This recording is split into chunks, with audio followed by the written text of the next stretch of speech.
السلام علیکم محترمینو، الله تعالی مو جوړ او روغ او آباد او ژوندي لره. محترمینو، له یو نوې وظیفې سره راغلی یم چې لا اله الا انت سبحانک انی کنت من الظالمین.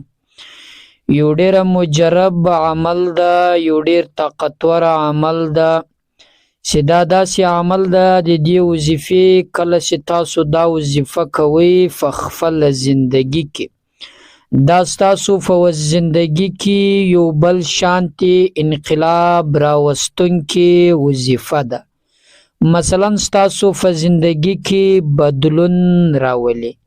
هغه داسې بدلون راولي چې ستا د کور چې کومه نفقه، ستا د کور چې کوم فقر ده هغه له مابینځ څخه ځي، ستا د کور چې کومه نفقه کور ته راځي هغه به پر هغه شانته لیول راځي چې دومره زیاته به وي چې ته به خپله حیران، او الله تعالی جل جلاله به له غیبي خزانو څخه درکوي چې ته به هم خپله نه ورباندې وپوهېږې چې له کومې خوا راځي، له کومې خوا خوړل کېږي. مثلا په یو اسانه طریقه به ستا کور ته راځي او نه به تاسو پریشاني وي نه به ستړیا وي. د دې وظیفې په برکت کولو سره محترمینو، نبی علیه الصلاة والسلام هم فرمایي چې څه دعا غواړئ الله یې درکوي.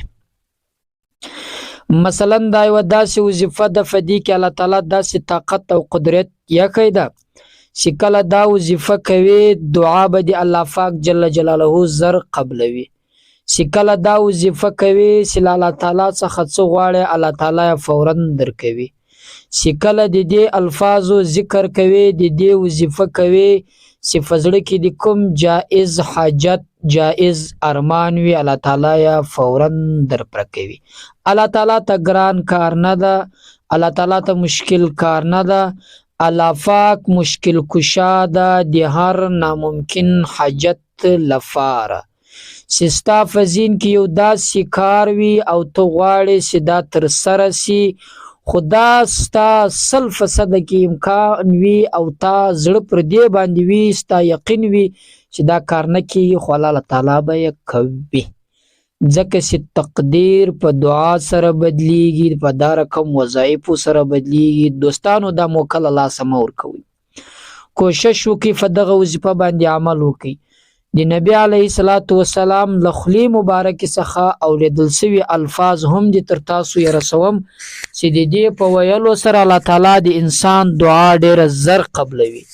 او نبی علیه السلام فرمایي چې له هغه سخت حالت څخه یونس علیه السلام هم د دې وظیفې د دې کلمې په برکت سره الله تعالی خلاص کوي. که پر انسان باندې هر څومره سخت مشکل وي، هر څومره سخت تکلیف وي، دغه وظیفه دی وایي په زندګي کې.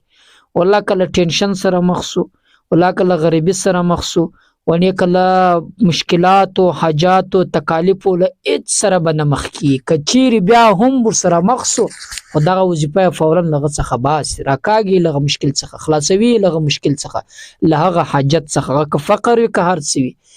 محترمینو ګوري نبی علیه السلام فرمایي چې د دې وظیفې په برکت سره حضرت یونس علیه السلام له درو مشکلاتو څخه الله تعالی خلاص کړي.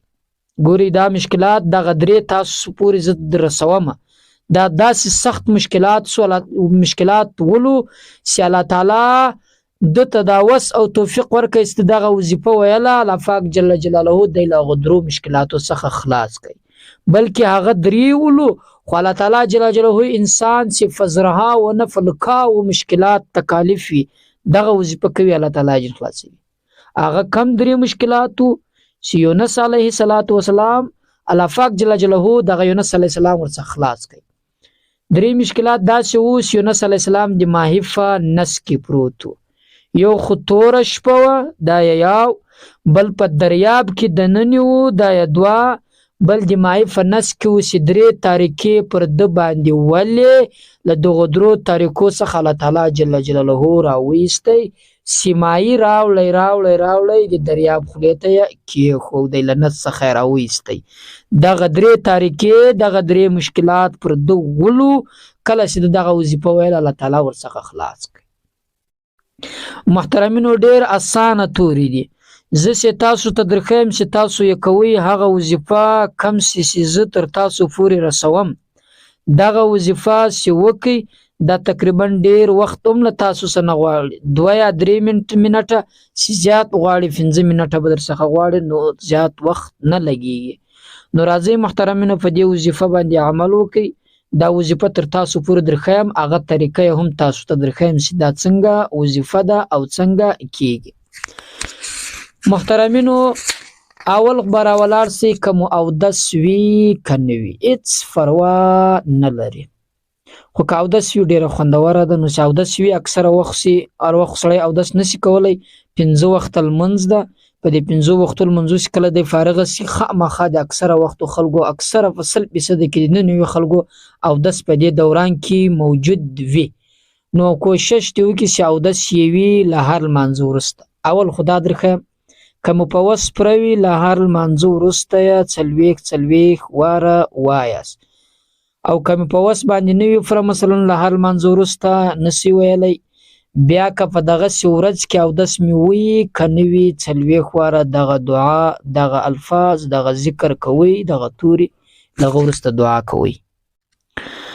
اغه توري دادی لا اله الا انت سبحانك اني كنت من الظالمين.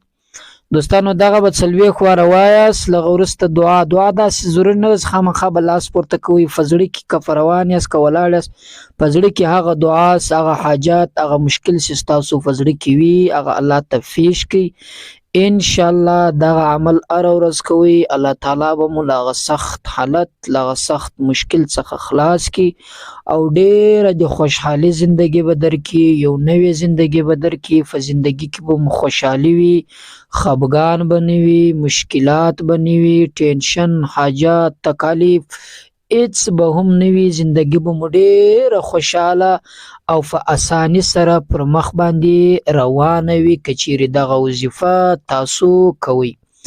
ضرور یو کې دوستانو په یقین سره یو کې په عقیده سره یو کې او موږ ته هم دعاګانې کوي پر الله مسپارم. السلام علیکم ورحمت الله.